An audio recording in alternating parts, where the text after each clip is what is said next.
Now is we're going to have a meet and greet. My name is Michelle Matera. I'm a professor of media studies and film at the New School. Oh, excellent. So how did you hear about this event tonight? Through Osahan and also through Nollywood NYC. Yeah, that's why we're here. Exactly. Well, thank you so much for coming. I appreciate it. So I'm here with Steven. So this is especially intimate because you know the director. He's a friend of yours. You guys grew up together. You knew him since you guys were this tall. So are you proud of him? Like, what do you think of what you saw today? I'm very proud of him, and we've kind of not like he would do something great, but not really in terms of like writing a movie or directing a movie. But I was really impressed that he had to like live his dream, because growing up like Chus has been like this kind of a guy that talks about movies and like animations and all whatnot. And I'm happy that I'm here to support him today. What was your favorite part of the film? I think all of them were great. Like I don't really have like one specific. I enjoyed everything. Well, thank you. And so someone shared a moment in the Q&A about how they knew Chooks when he would write up comic books and then sell them to the kids in school. So were you there for that moment? Do you remember that? I wasn't there at that moment. Like, I knew Chooks like later on, like in his life when we were like over like in our teenage age towards the early 20s. Yeah. Okay. Well, thank you. Thank you. Hello. Hey. Fierce. I love this dress. Thank you, Hervé Leger. I'm a fan, huge fan of Max Azria. I interviewed him at Fashion Week about 2 seasons ago. He's from Morocco, but I think that he understands women, in particular black women like us. And so I decided to rock it tonight. Pink is my favorite color. It's my signature color. Okay. And you'll see that on my website, FaraiToday.com. I'm the executive editor for that website. So there you have it. And my name is Farai, by the way. Well, all right. So you did a great job emceeing the whole entire event. Were you able to see the film before tonight, or was this your first time seeing it? You know, it's a funny thing. I was just talking to Chooks about that. On my way here, I was flying in. I was like, Chooks, I need to watch the movie because I will be moderating the Q&A. So I need to at least, have some questions just in case we have a lull in the audience. But no, I actually watched it when the audience was watching for the first time, and I thought it was amazing. It was funny, it was well done, well shot. I like the way he shot it, very vivid. Obviously, shooting anything on red or 35mm is great. So I really like the cinematography. Were there any moments that stood out in particular for you that were like, I mean, it was just short, but there were some really strong moments in there. What was your favorite? Yeah, there were some poignant moments. I think that he has a unique way of dealing with the race issue, in particular Nigerians, knowing some of the challenges that Nigerians have. So I thought that was a very strong theme. But I think the dialogue between with Godfrey, the Genie, and then the first couple, where some things were like but it again the humor softened the blow for me. Yeah, very great dialogue. I love the comedy of it. At the end of the day, I think that Chooks did achieve his objective, which is tell a story but in a funny way, and so make everyone at ease. Yeah, so. Well, thank you so much. I appreciate it. You did a great job, and you look fabulous. Thank you so much. I had fun. New York is amazing. I flew in, and thank you so much for interviewing me. No problem. Thank you. Bye. I don't know. I mean, 5 minutes later, 15 minutes later, things falling off the wall. It was getting a little X-rated. It was a busy day for me. I had to show up on set and be ready to do what Chooks demanded of me. Okay, let me share with you my favorite part of the entire film.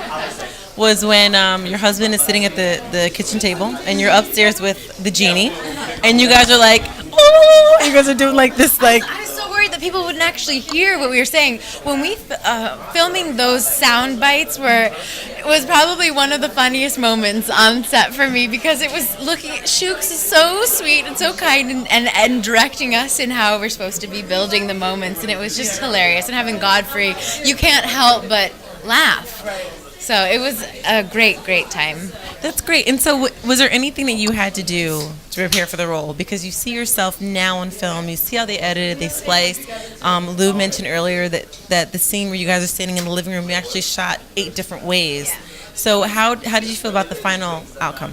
I think the editor, Brett, really pieced it together perfectly in order to build the momentum of the story, because we shot it so many different ways, like Lou said. So I didn't even know which ones were going to stick. We just kind of went with the moment and how whatever was working for that take, we went with.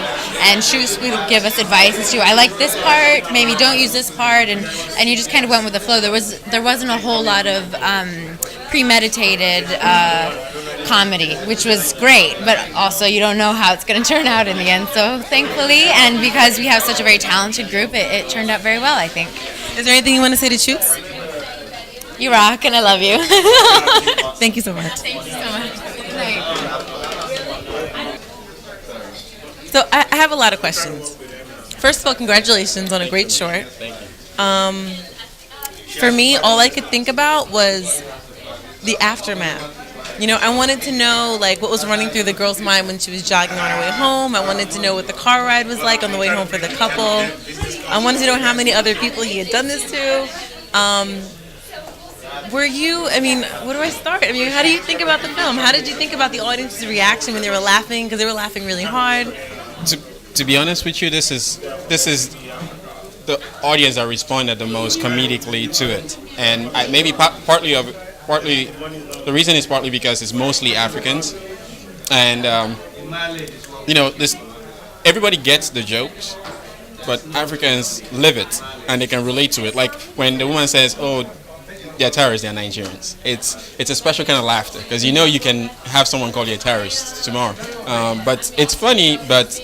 To a Nigerian, he's laughing because he knows, you know, he has experienced it. So I'm surprised at the quantity of laughter I got from this audience, because to the festivals I've been to. Well, do you think that because you started right away when they're in the car and they're kind of going back and forth, and then the joggers are running by, and the woman's like, oh, you know, they're terrorists, and maybe it was that the people laughing together, they realized that it was okay? You know, the laughter together, because it built up. I mean, the more that it kept coming, and I also think what helps set the tone is the funny scribbling at the beginning. Oh yeah. That says all you need to. So once people laugh at the beginning, they say, okay, it's going to be a funny film. Right. You know, so it helps cue them in. Okay. So. And I also liked how you made the cast names they kind of danced a little bit. That was cute. Thank you. So I just thought I'd add that. I probably should mention that my producer didn't like it, and. You know, I'm happy to hear, you know, audiences liked it, and he almost had me take it out. So I'd never seen that before. Okay, that's cool. Yeah, that's good. It was okay for me. Okay. Okay, so what were some of the moments that really stood out for you? Because Lou told us on the red carpet here that the scene between himself and his wife, you shot it 8 different times, and so they weren't really sure which one you were going to use. So how did you and your editor kind of figure out the best one, or what was that process like in the editing room? I have to give credit to Brett Sorum, my editor, because he's a filmmaker himself. So he had, say, 3 to 5 stories he could have gone with, because it's scripted that the woman kind of she bullies the husband into going, in a way, but the way they played it is, you know, she likes the guy and she wants to sleep with the guy. So the editor made that choice to choose either taking advantage or bullying, and he let me watch it, and I said, okay, I like it. Okay. So he had to convince me that take, which wasn't scripted, was better.